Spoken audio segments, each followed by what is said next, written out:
बिस्मिल्लाहिर्रहमानिर्रहीम। अस्सलाम वालेकुम स्टूडेंट्स, कैसे हैं आप सब? उम्मीद करती हूँ आप सब बिल्कुल खैरियत से होंगे। This is 9th chemistry chapter 2 matter. तो स्टूडेंट्स हम जो फेडरल बोर्ड की बुक है नेशनल बुक फाउंडेशन, उसको हम फॉलो कर रहे हैं और चैप्टर 1 अल्हम्दुलिल्लाह कम्प्लीटली अपलोड हो चुका है। अगर आप इस चैनल पर नए हैं तो आप easycam4u.com वेबसाइट को विज़िट करें और इस वेबसाइट पर आपको डिफरेंट क्लासेस के टैब्स नज़र आएंगे, ठीक है। और इनमें से आप 9th क्लास के स्टूडेंट्स हैं तो आप 9th क्लास को क्लिक कर लें, ठीक है।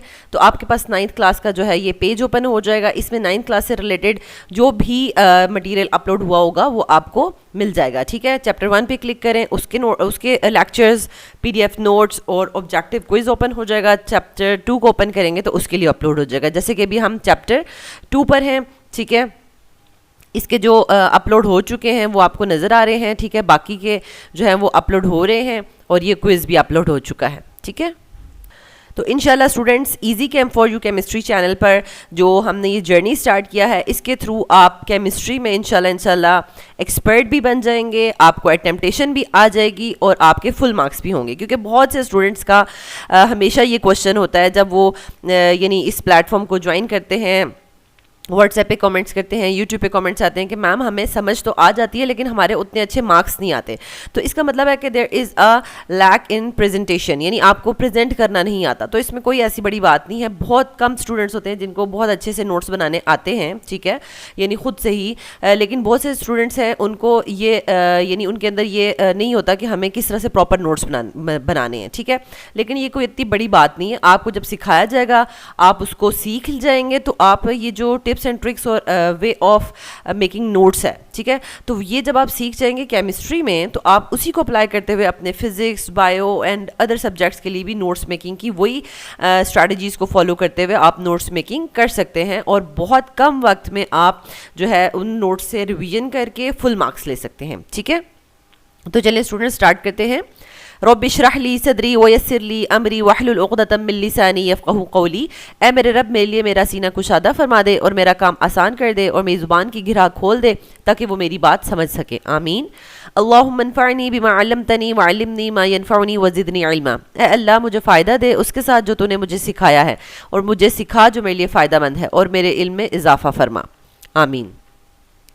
तो स्टूडेंट्स आज का थॉट ऑफ द डे में जो हमारा टॉपिक है वो है शुक्रगुजारी। देखिए आप बीइंग अ स्टूडेंट, जैसे कि आप अभी 9th क्लास में हैं और भी मेरे जो स्टूडेंट्स हैं 9th 10th first year second year different यानी वीडियोस पे टॉपिक्स पे उनसे बात होती रहती है, ठीक है।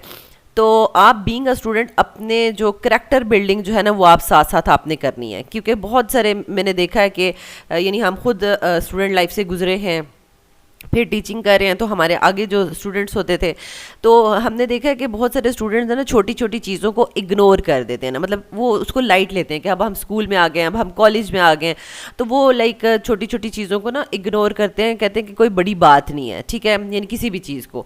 तो अब जैसे कि अब हम यहाँ पर बात करें शुक्रगुजारी की, तो आपको लग रहा होगा कि शुक्र मतलब हम इसमें क्या है, मतलब इस टॉपिक में क्या है कि मीन्स कि हमें हमेशा शुक्रगुजार बनकर रहना चाहिए, ठीक है।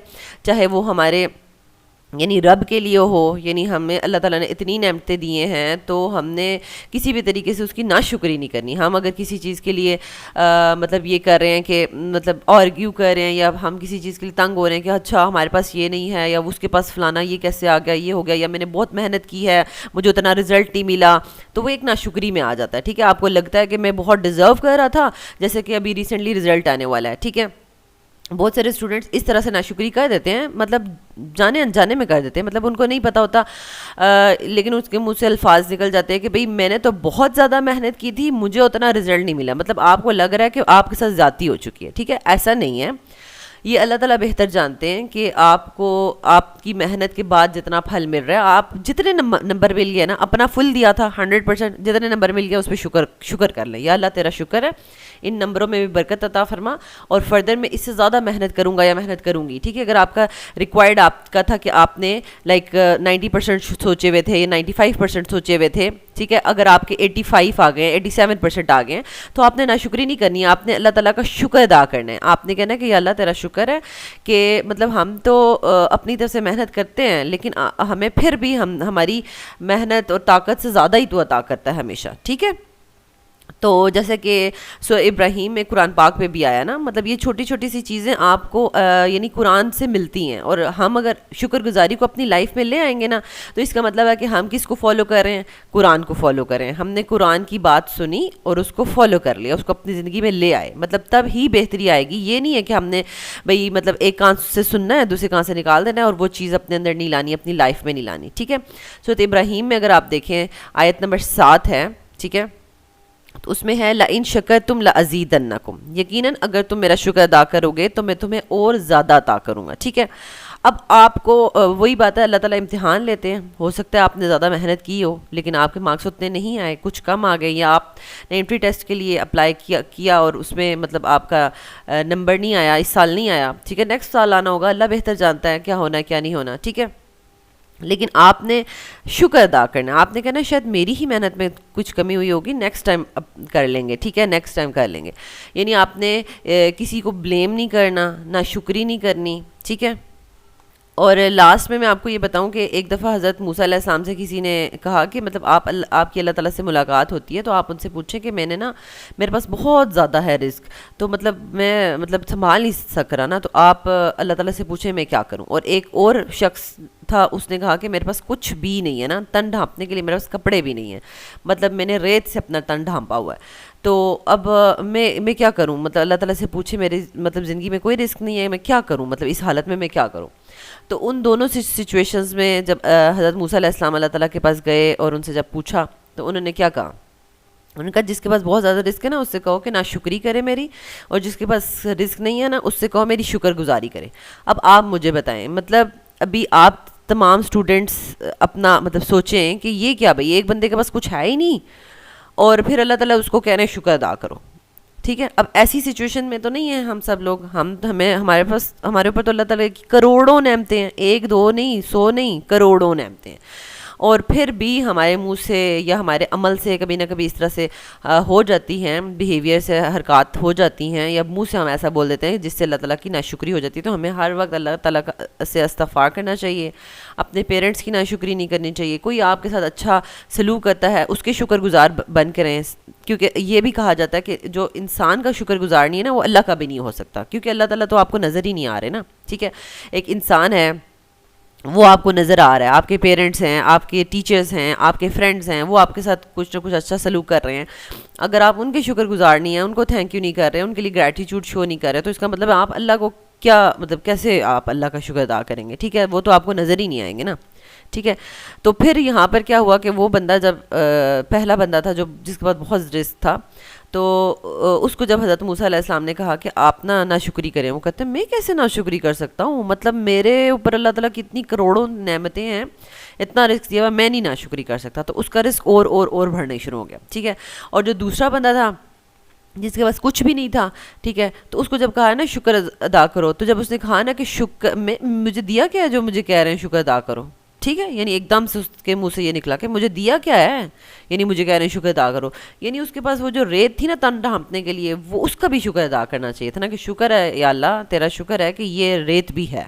ठीक है, तो अब उसने नाशुक्री की और उसके ऊपर से वो रेत भी हवा से हटा ली गई। ठीक है, तो ये यहाँ पर आपको मैं बता रही हूँ कि अगर आप शुक्रगुजार नहीं हैं तो इसका मतलब है कि आप नाशुक्री में आएंगे। तो आपने डेली क्या करना है, अपने जब भी आप सुबह उठें तो आपने हर चीज़ के लिए, अपने लिए, अपनी बॉडी के हर अज़ा के लिए जो अल्लाह ताला ने आपको दिए हैं, हवा सांस ले रहे हैं, पानी है, घर है, कपड़े हैं, ईच एंड एवरीथिंग का नाम लेके आपने अल्लाह का शुक्र अदा करना है, पेरेंट्स का, ईच एंड एवरीथिंग का। ठीक है, जिसमें थोड़ी बहुत कमी बेशी है वो भी अल्लाह ताला जो है वो आहिस्ता आहिस्ता बढ़ा देंगे, अच्छा कर देंगे, लेकिन आपने शुक्रगुजार बन के रहना है। ठीक है, तो ये छोटी छोटी सी हमारी आप कह लें बिहेवियर में करेक्टरिस्टिक्स होती हैं, हमारी आदत होती हैं जो हमारा करैक्टर बिल्ड करती हैं। तो मतलब सच बोलना, शुक्रगुजारी करना, और आस्ता आस्ता हम कुछ ना किसी टॉपिक पे जो है वो हम बात करेंगे। तो अब आपने डेली जो है वो इस तरीके से अपने आप को ये चीज़ मतलब आपके बिहेवियर से पता चलना चाहिए कि आप अल्लाह ताला के, अपने पेरेंट्स के और अपने इर्द गिर्द जितने भी लोग हैं उनके आप शुक्रगुजार हैं। ठीक है,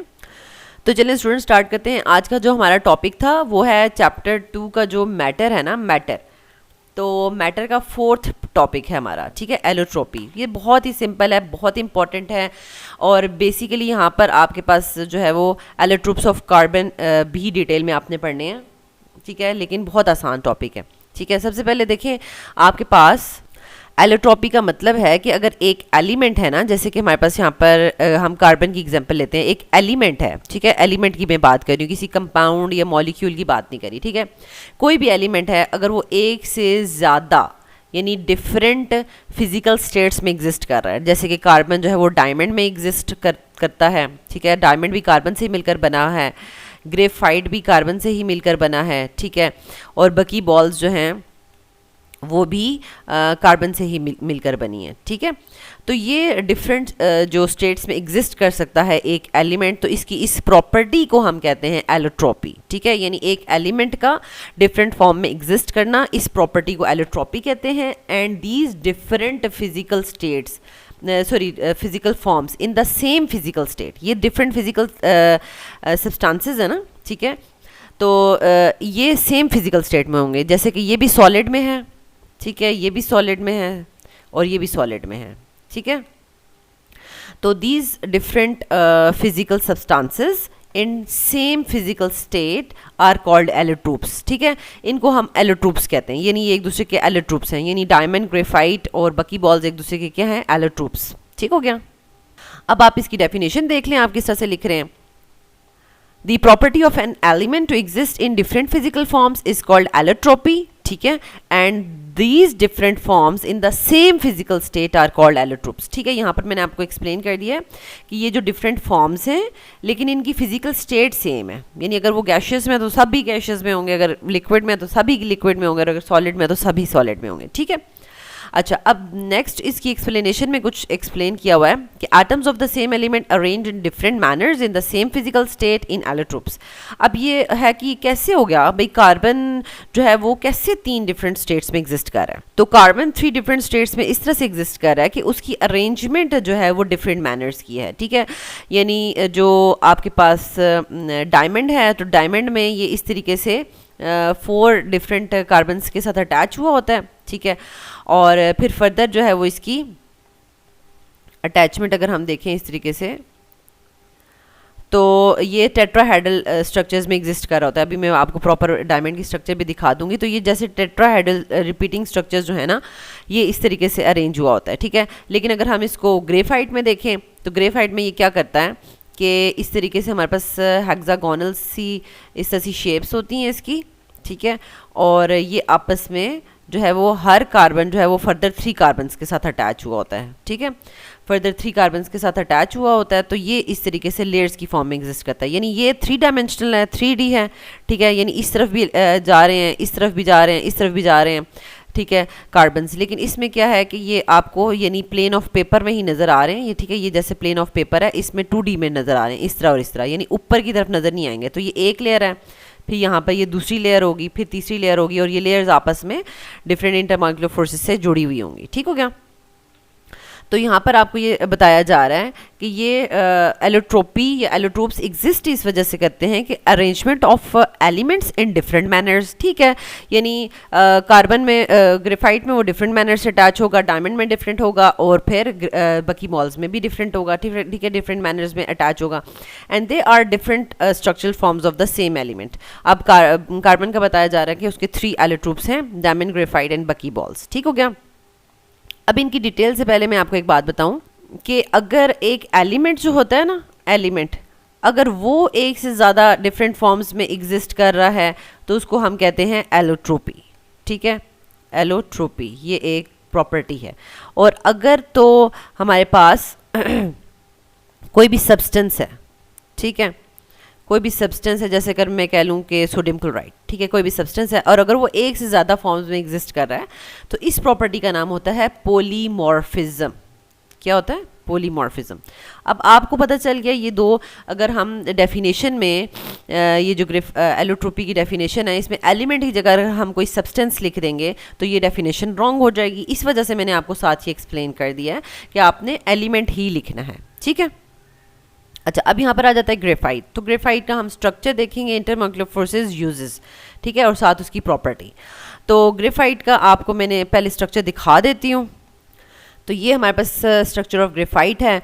ये मतलब इसकी ग्रेफाइट की फर्स्ट लेयर है, फिर ये सेकंड लेयर है, फिर ये थर्ड लेयर है, और ये लेयर्स आपस में वीक इंटरमॉलिक्यूलर फोर्सेस से जुड़ी हुई हैं, और इनके आपस में कार्बन के जो स्ट्रॉन्ग बॉन्ड्स हैं वो कोवेलेंट बॉन्ड्स हैं, ठीक है। अच्छा, तो ये इसका बेसिक स्ट्रक्चर है। तो इसी को आपने स्ट्रक्चर की फॉर्म में लिखना कैसे है, ठीक है। अब आप देखें लिखना कैसे है। It is composed of flat 2 dimensional layers of hexagonally arranged carbon atoms.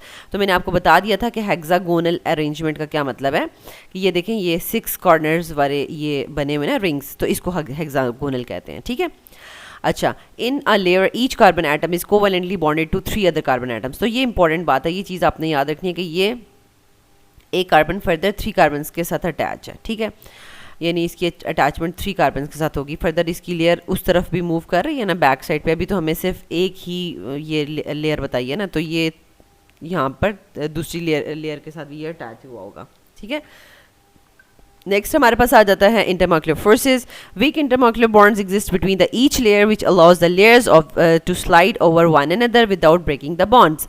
अगर आपने इसके ऊपर प्रेशर अप्लाई किया, ठीक है, तो प्रेशर अप्लाई करने से क्या होगा, प्रेशर अप्लाई करने से जो है ना वो बॉन्ड्स इस तरह से कभी भी नहीं टूटेंगे, ये वाले बॉन्ड्स कभी भी नहीं टूटेंगे, बल्कि लेयर्स के दरमियान में ये जो वीक इंटरमॉलिक्यूलर फोर्सेस है ना ये टूटती हैं। अगर आप यहाँ से प्रेशर अप्लाई करते हैं, ठीक है, तो ये एक लेयर दूसरी लेयर के ऊपर स्लाइड कर जाती है और यहाँ से ये ब्रेक हो जाती है या यहाँ से ब्रेक हो जाएगी, ठीक है। अच्छा, अब हमारे पास आ जाता है यूजेस। अब इसकी ये जो प्रॉपर्टी है इसकी अरेंजमेंट कि ये लेयर्स की फॉर्म में एग्जिस्ट करता है, तो this arrangement makes the graphite soft, slippery and making it ideal to be used as a lubricant. तो जहाँ जहाँ पे भी कोई भी ऐसी हमारे पास आप कह लें कोई मशीन है जिसमें उसके पार्ट्स आपस में रेजिस्टेंस शो कर रहे हैं, ठीक है, उसमें एज अ लुब्रिकेंट ये यूज़ होगा। फिर स्लिपरी सिचुएशन आ जाती है, वहाँ पे पार्ट्स आपस में स्लिप करेंगे तो वो रेजिस्टेंस कॉज नहीं होगी, ठीक है। और इसकी जो ग्रेफाइट है ये गुड कंडक्टर ऑफ इलेक्ट्रिसिटी है। क्यों? क्योंकि अभी हमने देखा कि इसका जो एक एटम है कार्बन का वो फर्दर 3 के साथ बॉन्ड बना रहा है, तो इसका जो वैलेंस शेल में 4 इलेक्ट्रॉन्स होते हैं, ठीक है। अगर हम कार्बन की इलेक्ट्रॉनिक कन्फिग्रेशन लिखें 1s2 2s2 एंड 2p2, ठीक है, तो ये वैलेंस शेल है, वैलेंस शेल में 4 इलेक्ट्रॉन्स होते हैं। 3 जो है वो नेबरिंग 3 के साथ बॉन्ड बनाते हैं और एक जो है वो आपके पास मतलब फ्री होता है, और जिसकी वजह से ये इलेक्ट्रॉन्स जो हैं वो फ्लो कर सकते हैं यानी पैरेलल टू द लेयर, यानी electricity parallel to the layer flow कर सकती है, perpendicular to the layer current जो है वो फ्लो नहीं करेगा, ठीक है। यानी आपके पास ग्रेफाइट की, फॉर एग्जांपल ये ग्रेफाइट है आपके पास, ठीक है, तो इस तरह से ये हो सकता है कि यानी अगर इसकी लेयर्स इस तरह से हैं, यानी इसकी लेयर इस तरह एग्जिस्ट कर रही हैं, तो इस तरह से करंट फ्लो नहीं करेगा, बल्कि आप इस तरह से अगर करंट फ्लो करवाएं तो ये फ्लो करेगा इस तरह से, ठीक है, पैरेलल टू द लेयर्स। अच्छा, फिर आ जाता है हमारे पास डायमंड। डायमंड का जो स्ट्रक्चर है वो देख लेते हैं। तो ये हमारे पास डायमंड का स्ट्रक्चर है, ठीक है, तो ये टेट्रागोनल सा स्ट्रक्चर बना रहा है ये हमारे पास, ठीक है, और इसका हर कार्बन जो है वो फर्दर 4 कार्बन के साथ अटैच है। तो ये टेट्राहेड्रल या टेट्रागोनल भी आप इसको कह सकते हैं। टेट्राहेड्रल शेप्स आपस में सारी की सारी जो है वो ज्वाइन होती जा रही हैं, जैसे कि ये यहाँ से यहाँ तक एक टेट्राहेड्रल शेप है। फिर अगर हम नेक्स्ट वाली को देखें ये भी टेट्राहेड्रल शेप है, ठीक है, इसी तरीके से ये भी एक टेट्राहेड्रल शेप बना रही है। तो ये सारी टेट्राहेड्रल शेप्स जो हैं वो आपस में ज्वाइन होती जा रही हैं, ठीक है। तो अब आपको पता चल गया, और एक कार्बन फर्दर 4 के साथ जो है वो बॉन्ड बना रहा है, ठीक हो गया।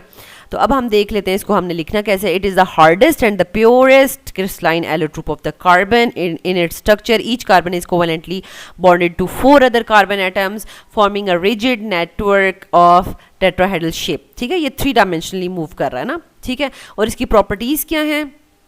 इसकी 3 डायमेंशनल अरेंजमेंट की वजह से ये बहुत ज़्यादा हार्ड होता है और इसका बहुत ज़्यादा हाई मेल्टिंग पॉइंट होता है, ठीक है। And since all the carbon atoms are bonded with 4 other carbon atoms, no free electrons are present and making it non-conductor of electricity, ठीक हो गया। एंड लास्ट में हमारे पास आ जाता है बकी बॉल्स, जो कि कार्बन 60 नॉर्मली मतलब बहुत यानी different number of carbon attach होके जो है वो बकी बॉल्स बनाते हैं, डिफरेंट साइजेस की बनाते हैं, लेकिन मोस्ट कॉमनली जो है वो कार्बन C60 वाला बकी बॉल होता है, ठीक है। तो ये है हमारे पास 60 कार्बन्स जब इस तरह से रिंग या केज फॉर्म में आपस में ज्वाइन हो जाते हैं तो हम इनको बकी बॉल कहते हैं। ठीक है, अब इसका जो नेम है वो बकी बॉल कैसे आया? ठीक है, तो बेसिकली ये शॉर्ट नेम है इसका बकी बॉल। तो ये बकमिनिस्टर ये आर्किटेक्ट था। ठीक है, बकमिनिस्टर फ्यूलरीन। ठीक है, ये आर्किटेक्ट था जिसने इससे बिल्कुल इस तरह की ना इसी शेप में, ये जो बिल्कुल केज लाइक आपको शक्ल सी नज़र आ रही है ना इसकी, तो इस तरह की उसने एक बिल्डिंग जो है वो डिज़ाइन की थी। ठीक है, तो जब साइंटिस्ट ने देखा कि बकी बॉल का स्ट्रक्चर इस तरह का है और बकमिनिस्टर ने जो है वो इस तरह की बिल्डिंग भी जो है वो डूम शेप की आप कह सकते हैं केज डिज़ाइन किया है, तो उन्होंने इसको जो है वो बकमिनिस्टर फ्यूलरीन्स के उस लिहाज से बकी बॉल्स, या फिर इनको आप बकी बॉल्स को फ्यूलरीन्स भी कहते हैं। ठीक है, तो उनका नाम उन्होंने रख दिया।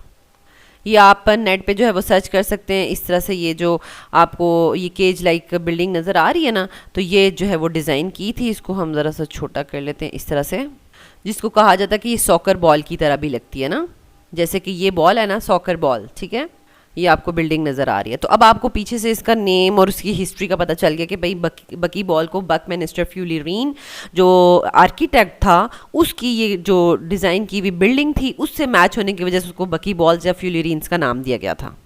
तो अब इससे ज़्यादा इसकी बहुत ज़्यादा डिटेल तो आपकी बुक में है नहीं, अगर आप भी क्या तो आपने इतना ही लिखना है। देखें, bucky balls also known as fullerenes have a football like fused ring structures made up of 20 hexagons and 12 pentagons. अब इसमें देखें पेंटागोन्स भी हैं, जैसे कि ये देखें ये 5 कॉर्नर वाला पेंटागोन आपको नज़र आ रहा है, और यहाँ पर हम बना देते हैं ये वाला जो है वो ये हेक्सागोन है। ठीक है, ये 6 आप कह लें कॉर्नर्स वाला है। ठीक है, पेंटागोन्स भी हैं इसमें और हेक्सागोन्स भी हैं। तो 20 हेक्सागोन्स एंड 12 पेंटागोन्स से मिलकर ये बनता है। Each of its 60 carbon atoms are bonded to 3 carbon atoms. तो जैसे कि ग्रेफाइट में 3 कार्बन एटम्स के साथ एक कार्बन जो है वो अटैच होता था, तो ये भी इसी तरीके से 3 कार्बन एटम्स अटैचमेंट शो करते हैं। ठीक है, तो स्टूडेंट्स यहाँ तक हमने जो है ये इनको कम्प्लीटली एलोड ग्रुप्स को जो है वो डिस्कस कर लिया है, अटेम्पटेशन का तरीका आपको बता दिया है, नोट्स बता दिए हैं। जब ये चैप्टर कंप्लीट होगा तो इंशाल्लाह जो है वेबसाइट पे ये सारा का सारा चैप्टर भी अपलोड हो जाएगा। ठीक है, तो स्टार्ट में जो थोड़ी सी आपको जो है वो बात बताई जाती है, तो उस चीज़ को आपने ना इस तरह से बोझ नहीं समझना, और यानी बल्कि आपको जो भी बताया जा रहा है ना, तो आपने उन चीज़ों को अडॉप्ट करने की कोशिश करनी है। ठीक है, ताकि वो चीज़ें आपकी लाइफ में ऐड हो जाएं और आप जो है और ज़्यादा कीमती बनते जाएं, आप और ज़्यादा आपका जो है वो करैक्टर बिल्ड होता जाए, स्ट्रॉन्ग होता जाए, और आप अपने लिए, मुआशरे के लिए, उम्मत मुस्लिमा के लिए जो है वो बहुत अच्छे फ़र्द जो है वो साबित हों। ठीक है, thank you so much students for watching this video. अगर आपको ये वीडियो अच्छी लगी है तो आप इसको लाइक भी कर दें, चैनल के बटन को भी सब्सक्राइब कर दें और बेल के आइकन को ज़रूर प्रेस कर दें ताकि न्यू आने वाले लेक्चर्स का नोटिफिकेशन आपको मिलता रहे। अल्लाह ताला आपको बहुत आसानियाँ अता फरमाएँ और आसानियाँ तकसीम करने का शर्फ अता फरमाएँ। आमीन।